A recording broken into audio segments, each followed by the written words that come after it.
नमस्कार साथियों, एक बार फिर मैं दीपंकर समझदार, चार्टर्ड अकाउंटेंट, आपका दोस्त और बिजनेस ग्रोथ एसोसिएट। आपका रियल एस्टेट का व्यापार बढ़ाने के लिए, रियल एस्टेट का व्यापार कम से कम 50% से 100% बढ़ना चाहिए हमारे 19 जनवरी वाले अहमदाबाद प्रोग्राम के बाद, क्योंकि ये प्रोग्राम शानदार होने वाला है, आपके फायदे के लिए होने वाला है और इसमें आपके रियल एस्टेट बिजनेस को कैसे डबल करना चाहिए ये बताने वाला है। उसमें फाइनेंस को भी कनेक्ट करेंगे और साथ में गोल्ड बिजनेस को भी कनेक्ट करेंगे। क्या पता भाई गोल्ड वाला रियल एस्टेट में आ जाए और रियल एस्टेट वाले के लिए भी गोल्ड फायदेमंद हो जाए। बहुत सारी टेक्निकलिटी बताने वाला हूं। तो फिर 19 जनवरी अहमदाबाद के लिए आपका स्वागत है। दिए गए नंबर पे संपर्क कर सकते हो। लौटते हैं हमारे वीडियो पे। 5 सबसे बड़े प्रॉब्लम्स बता रहा हूं जो कि रियल एस्टेट बिजनेस में होते हैं और उसका सॉल्यूशन करना बहुत ज्यादा जरूरी है, तो फिर आपका बिजनेस बहुत बढ़ेगा। सबसे पहला प्रॉब्लम है lack of qualified Leeds.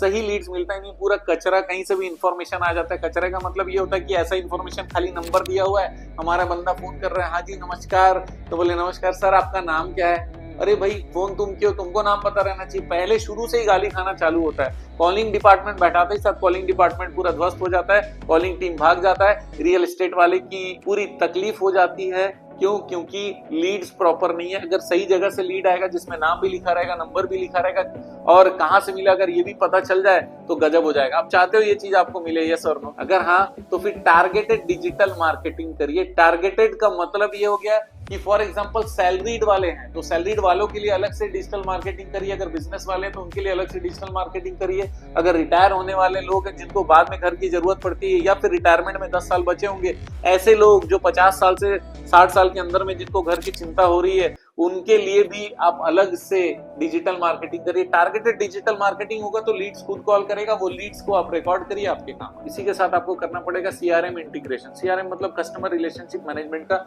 Integration. ये बहुत ज्यादा इंपॉर्टेंट है। सीआरएम नहीं तो कुछ भी नहीं। आइए दूसरे प्रॉब्लम पे आते हैं, कस्टमर का पुअर एक्सपीरियंस। इसका मतलब जो भी कस्टमर है वो अगर जमीन खरीदने जाता है तो जमीन खरीदने वाले के ऑफिस में जाता है, ऑफिस में देखा कि हाँ भैया ठीक है, फिर वहां पर देख रहा है एक आदमी सोया हुआ है, एक बैठा हुआ है, एक दारू पी रहा है, एक सिगरेट पी रहा है और हो सकता है कि बैठने की थोड़ी अच्छी व्यवस्था वहां परिवार लेकर आ गया, लेकिन वहां पर कुछ गाली गलौज चल रहा होगा या फिर वो प्रोफेशनल माहौल वहां पर नहीं मिला।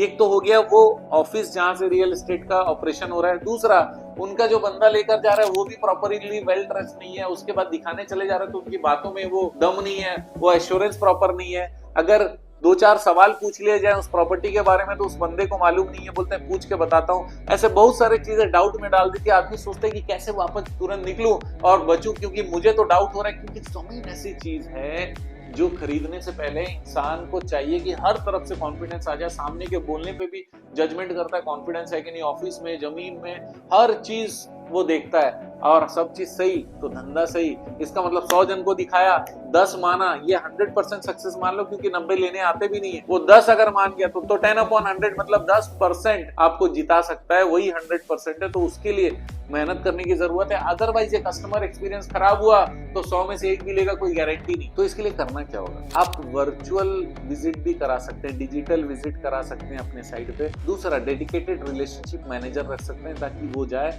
और कौन सा पर्सन किसको हैंडल कर रहा है वही व्यक्ति उसको बात करेगा, उसको अच्छी बातें बताएगा, उसको कन्विंस करेगा, उसको जो जो चीजें बेनिफिट देना है वो सारी चीजें देने का कोशिश करेगा, उनको बताएगा किस तरीके से खरीदने से, कौन से प्लान से खरीदने से उनको ज्यादा फायदा होगा, कहाँ से फाइनेंस हो सकता है। ये सारी चीजों के लिए डेडिकेटेड रिलेशनशिप मैनेजर बहुत ज्यादा हेल्प करता है। तो ये जरूर करिएगा तो उनका पर्सनल एक्सपीरियंस कस्टमर का अच्छा हो जाए। तीसरा प्रॉब्लम रहता है इनसफिशिएंट सेल प्रोसेस। इसका मतलब सेल का जो प्रोसेस है अगर वो सफिशिएंट नहीं है, सेल का प्रोसेस प्रॉपर्ली पता नहीं है, भाई माल बेच के आना है बस इतना ही सोच के आते हैं। वो सोचते हैं कि कहीं से ट्रेंड वाला दूसरे जगह से आया हुआ बंदा आपके ऑर्गेनाइजेशन में आ जाए, उसके बाद आपके कस्टमर को लेकर जाए और उसको सेल करके ही आए, तो भाई मेरा तो लायबिलिटी तब ये जब वो सेल करेगा तब मैं उसको पैसा दूंगा। लेकिन ऐसे लोग जो आपके लिए जाएंगे सेल करने के लिए, उनका कॉन्फिडेंस का क्या होगा? अगर आपका सेल्स का प्रोसेस सही रहेगा, अगर आपका ट्रेनिंग सही रहेगा, अगर आप ट्रेनिंग प्रोवाइड करोगे, अपने ऑर्गेनाइजेशन के बारे में बताओगे, जमीन के बारे में भी उनको अपडेट करोगे और उसके बाद जाकर सेम चीज वो कॉन्फिडेंस के साथ कस्टमर को बताएंगे, और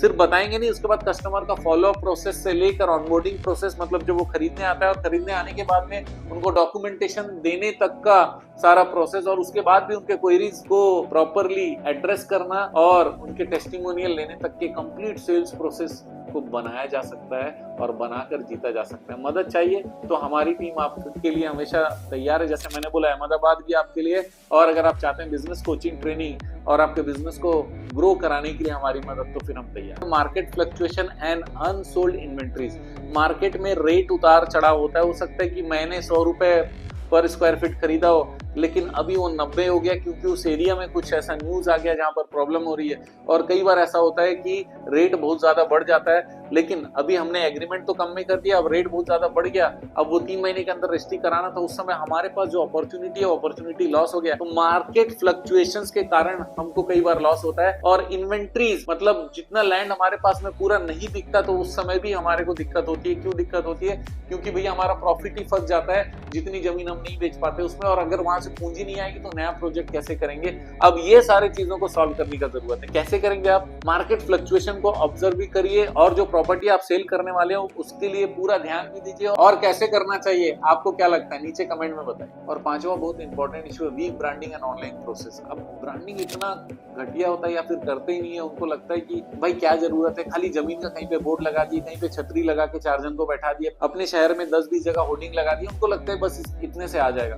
अब ब्रांडिंग उन्होंने कुछ बनाया नहीं। अब वो प्रोजेक्ट देखकर कोई नहीं आने वाला, क्योंकि प्रोजेक्ट आपके दिमाग की उपज है, लेकिन जिसके दिमाग की उपज है, अगर उस कंपनी को, उसमें किसी व्यक्ति का कुछ ब्रांडिंग जबरदस्त है कि भैया गोदरेज ने लॉन्च किया है या फलाने ने लॉन्च किया है, उनका प्रीमियम प्रोजेक्ट है या प्रीमियम लोगों के लिए लॉन्च किया है, या फिर वो जो जगह, फिर उस जगह का कुछ एनवायरमेंटल इंपॉर्टेंस है, लेकिन होगा ये सारा आपने सोचा, पब्लिक को पता नहीं है। ऑनलाइन प्रेजेंस आपका है नहीं, ब्रांडिंग बराबर नहीं है, मार्केटिंग और ब्रांडिंग और ऑनलाइन प्रोसेस को कनेक्ट नहीं किया हुआ है, और सेल्स यहाँ पर आने की संभावना कम हो जाती है। इसी कारण रियल एस्टेट बढ़ नहीं पाता। ये 5 सबसे बड़े प्रॉब्लम को अगर आपने सॉल्व कर दिया, आप जीतोगे। मैं फिर से बता दूं, अहमदाबाद का प्रोग्राम आपका इंतजार कर रहा है, तुरंत कनेक्ट हो सकते हैं जीतने के लिए। तो दोस्तों, आप जानते हैं हमारा मिशन है हमेशा आप लोगों की मदद करना और समय पर सारी जानकारी देना। कनेक्ट होना है, दिए गए नंबर पर संपर्क करिए। आपका दिन जबरदस्त और शुभ हो।